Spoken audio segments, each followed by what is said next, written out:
สบายดีทุกคนวันนี้มาอีกแล้ว มากินผักเวนข้าวทองเจียวหน่อไม้ส้มผักหล่นแล้วบ่ได้กินผักเวนกับเจียวหน่อไม้ส้มคิดทอดบ้านเลย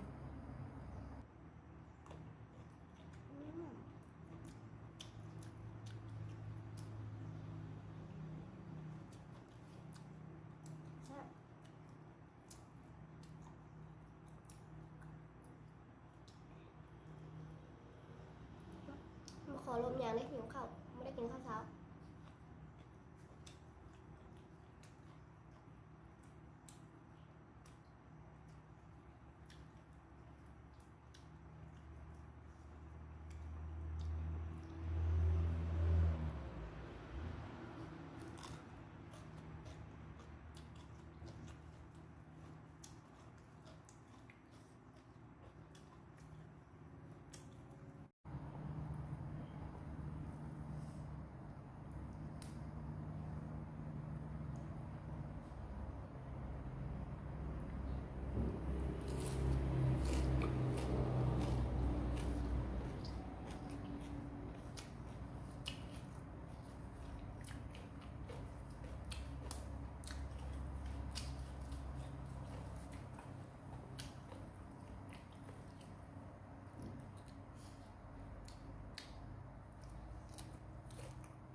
จักโมงแล้ววะ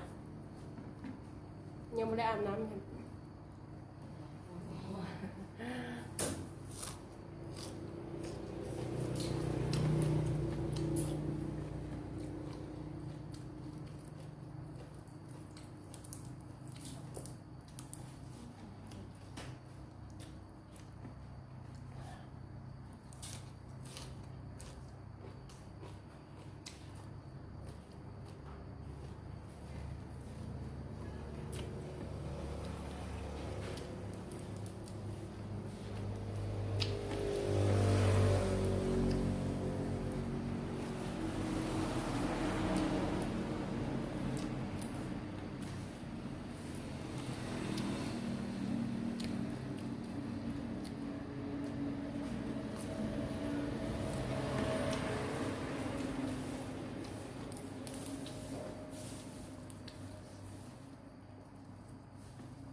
ก็ปัด